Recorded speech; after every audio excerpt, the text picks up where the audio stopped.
Okay, so back to Zoom.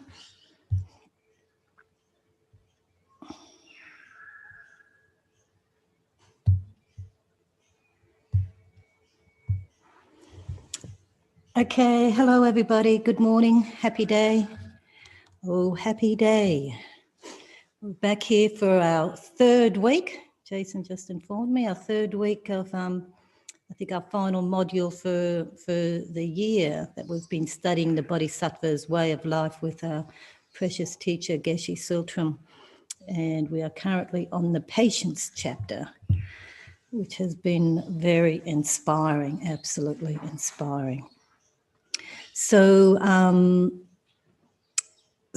it's fantastic that we are all taking the time to study this chapter on patience, because it is an attitude towards life, towards living, towards towards problems that is going to create a tremendous change in our lives, and will only bring about happiness if we practice well our patience. And Shanti Deva is certainly giving us some good tips on how we can practice patience in the most beneficial way. And the thing I've really enjoyed about this chapter is the way it brings emptiness and compassion together. You know, patience is about emptiness, but when we do that with compassion, it becomes really, really powerful, really juicy. Okay, so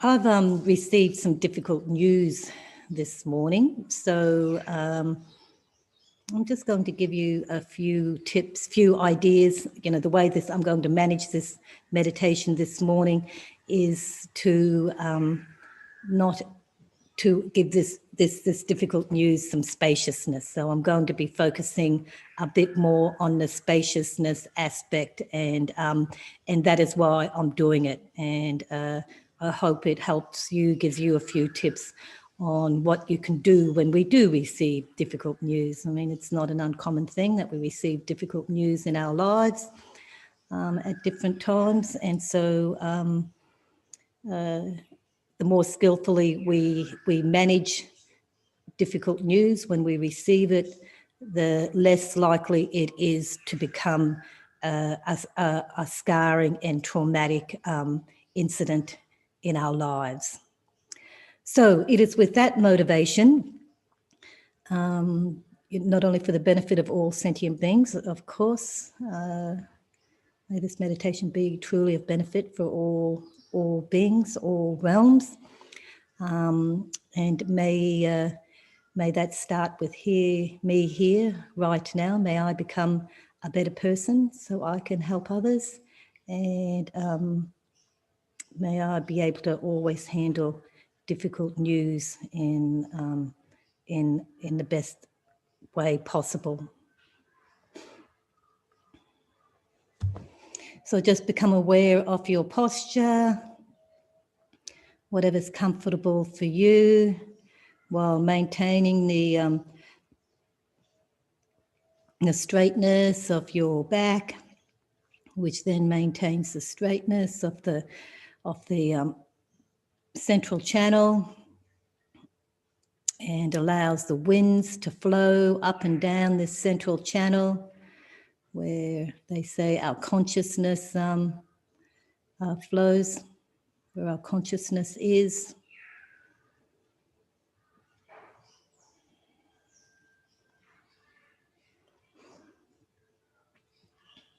And just bring your awareness to your body, to the present moment, to the sensation of the wind on your skin.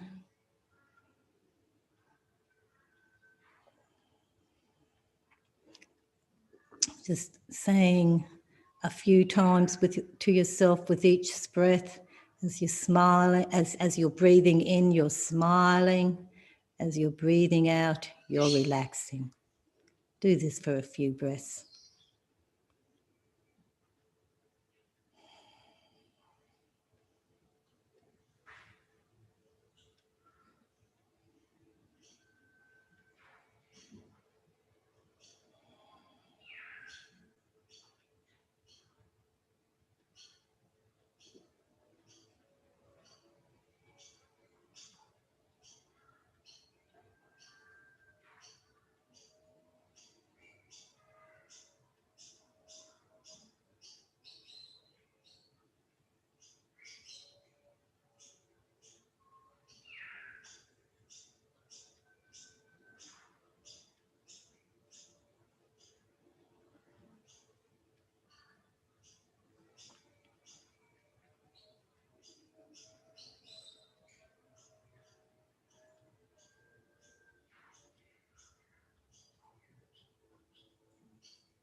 And just do a quick body scan, making sure you are relaxed.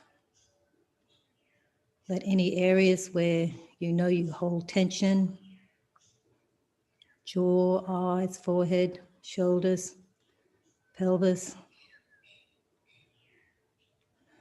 etc. Make sure you are relaxed but not limp.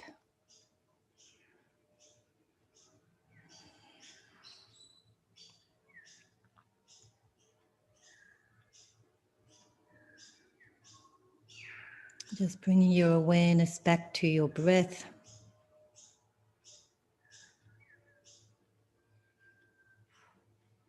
And we'll do a few ohms. I believe chanting really does help to move any difficult energy, the vibration of an om, of music, the sound waves, does have an effect on our body, on our winds. So we'll do 3 ohms together.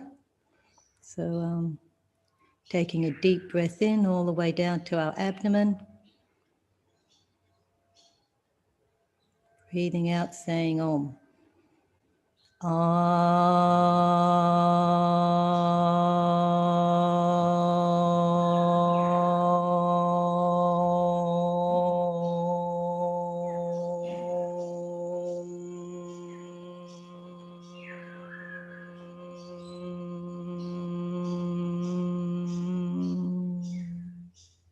And again.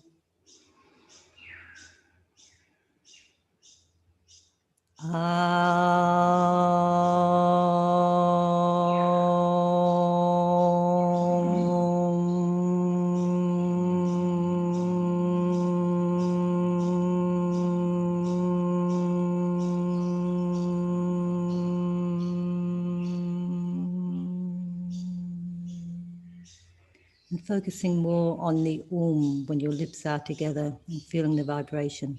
Big breath in, right down to our abdomen.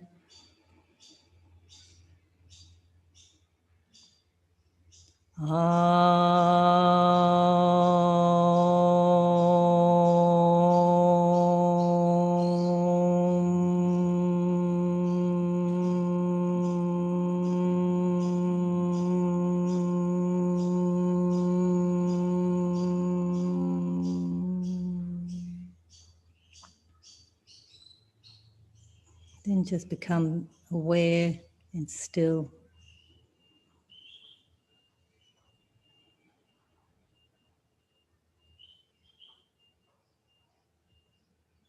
Maintaining your awareness on your breath, and in particular that pregnant space between each breath.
And to continue to help developing spaciousness in our mind, thoughts are coming in while you're following the breath. Imagine that you are lying on top of a hill and it's a beautiful blue day, beautiful blue sky. There's a lovely, comfortable breeze flowing over you. Just look up at the sky, the spaciousness of the sky, while you are following your breath.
So let's just remind ourselves that all beings in all realms, we are particularly aware of this in our realm, the human realm, that we all want happiness.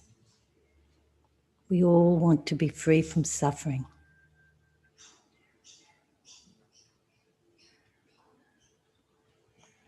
That this is a common theme for us all, and that in this desire for happiness, that we can sometimes be inappropriate. And this is because of our afflictions, attachment, anger, and ignorance, not understanding the true nature of reality. And we behave under the sway of our afflictions with the desire to be happy.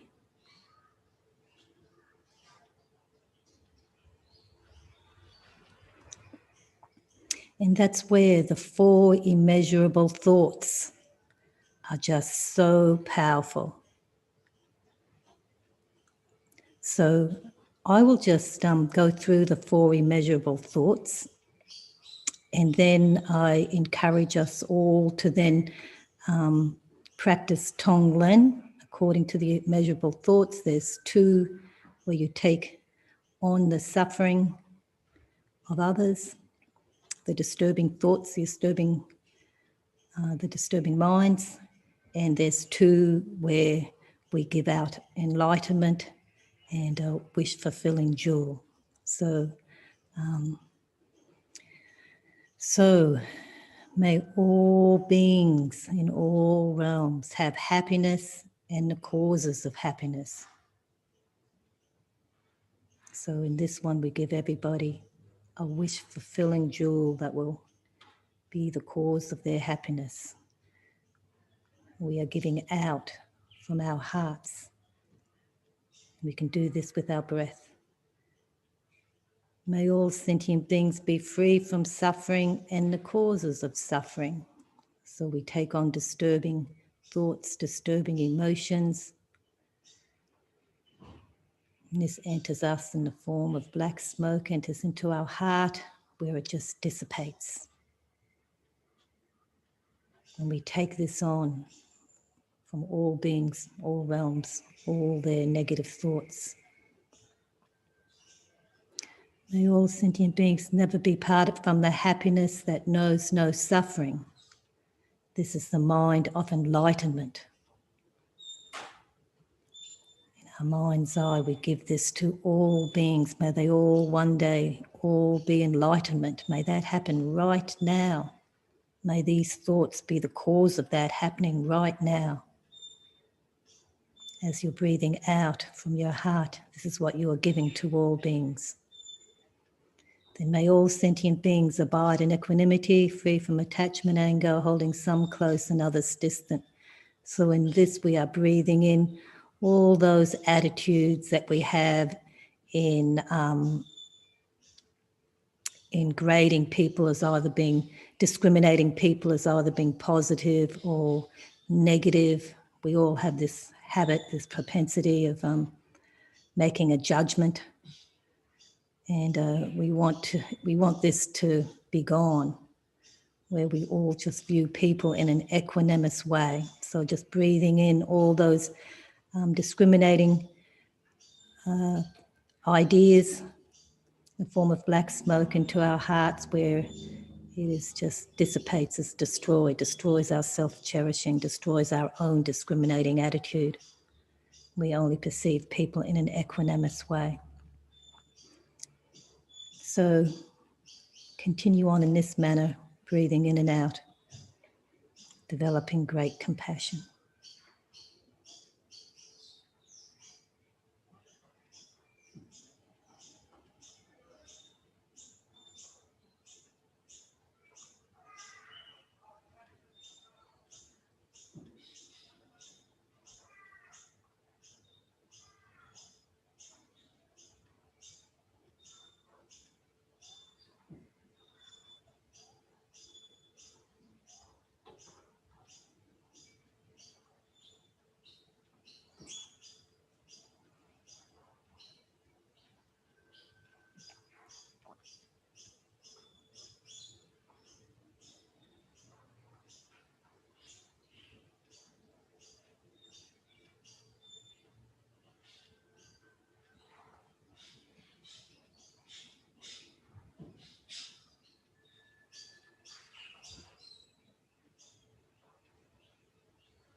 Just check and see if you've become tense anywhere and relax.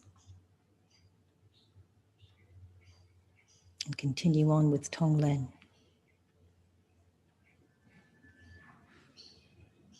Realizing that all people want happiness, all beings want happiness and the causes of happiness.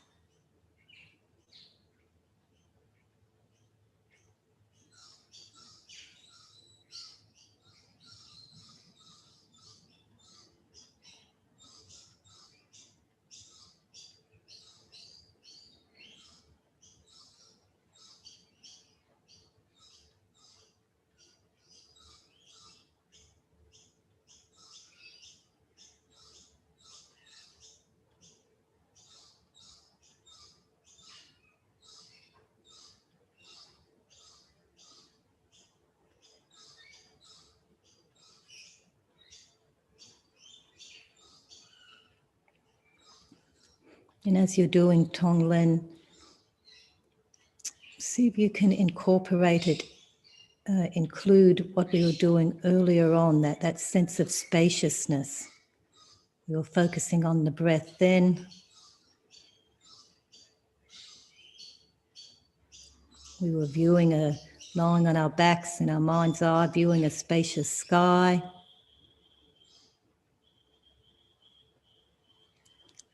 And now we're being a bit more purposeful with our breath, practicing Tonglen, taking on disturbing emotions that are the source of all our unhappiness,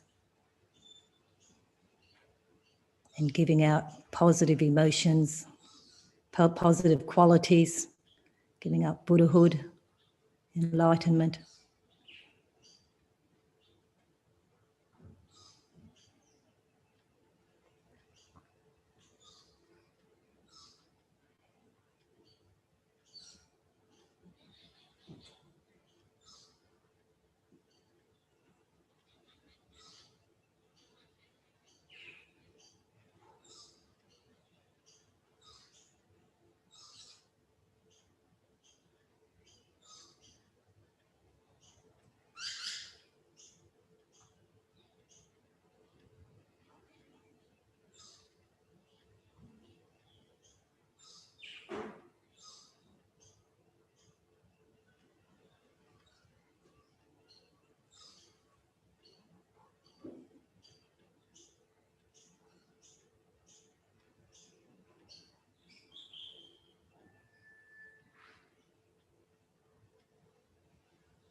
Now, while you're doing this Tonglen practice of giving and taking,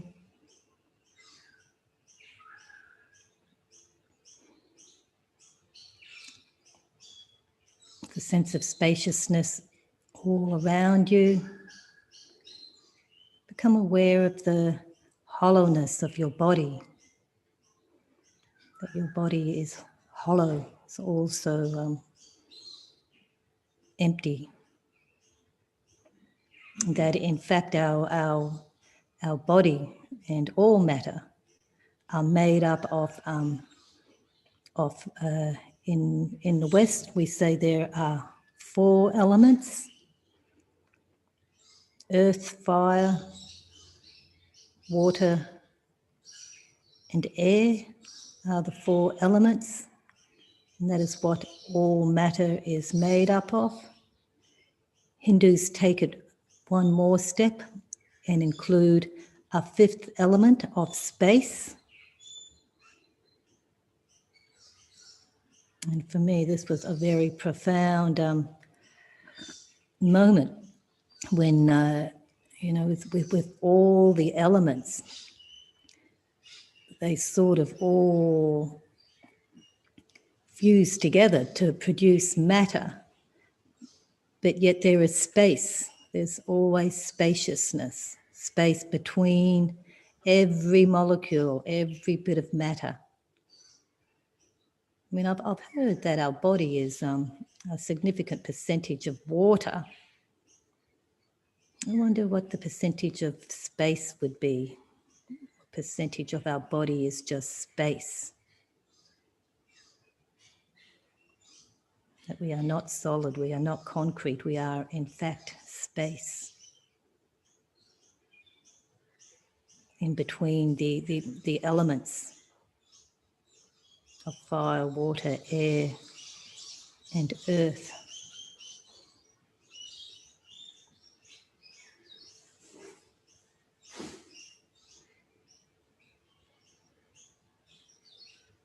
And then Buddhism adds a sixth element, the element of consciousness. That all sentient beings have consciousness, space, air, fire, water, and earth. These are the elements of what we are.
So last week we were very fortunate to receive teachings from His Holiness Dalai Lama via Zoom on Nagarjuna, the awakening mind maybe, but it was awakening something. And it was all about emptiness and compassion. A lot about emptiness, and I guess the clear message that I got from that, and what I heard out of the 3 days, is that to have any understanding of emptiness, it's we need to really have understand cause and effect, dependent arising, cause and effect. I mean, often that's just karma, but I took it more as the elements. That's when I began to think about the elements, and that today was going to be what I was going to primarily focus on this meditation, but I just brought it up there at the very end. So I will pursue that line of contemplation next week, and have provided you with an opportunity to think a bit more about it yourself. Is if we are going to understand emptiness, we do need to understand cause and effect, which is our karma, of course, but also just the role of the fundamental elements and the way they play out in our lives on who we are and what happens.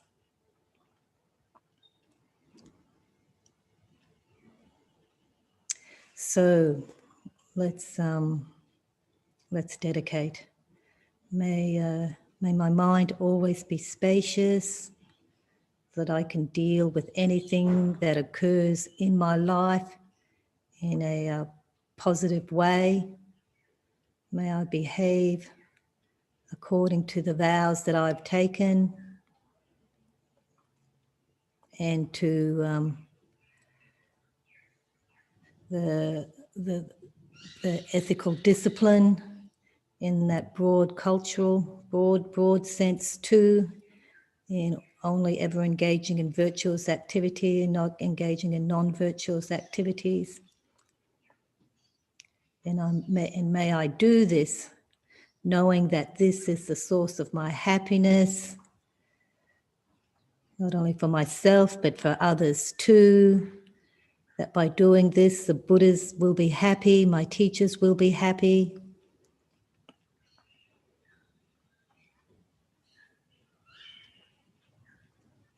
That this will certainly keep me heading in a direction where I will be of more benefit for others. I mean, this is where the patience of certitude in the Dharma arises. It's very clear. The Dharma tells us what we need to be doing. Please give me the patience that this is what I will not only dedicate this life to, but dedicate future lives to as well. That I only engage in activities that will keep me going in this trajectory, in this direction towards enlightenment. May I always be at the feet of my precious gurus, a holder of the Dharma that teaches it to me. May my mind always be open and receptive to those teachings.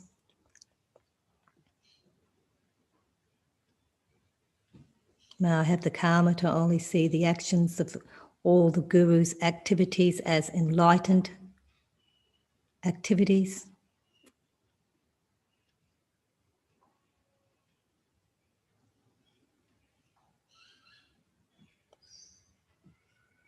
May the supreme jewel of bodhicitta, loving others, that has not arisen, arise and grow. May that which has arisen not diminish, but increase more and more, not only in my mind, but in the mind of others. May the supreme jewel of the wisdom, understanding emptiness, understanding cause and effect, and really being able to contemplate this, that has not arisen, may it arise, especially over the next week, over the next days, while I contemplate the 6 elements, how they affect karma.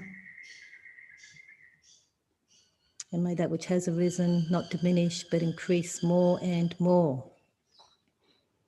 And we dedicate all our energies and our actions to the long life of our gurus and to Geshe Sultram, who is our guru here at Shenrezig, our Bodhicitta Geshe, who is a pure lineage holder of the Buddha's teachings.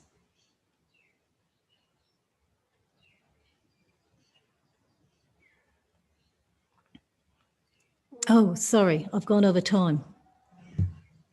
There we go. Sorry, everybody. I've gone over time. Okay, so hang out for Geshe Sultram. He's going to be here soon. How lucky are we?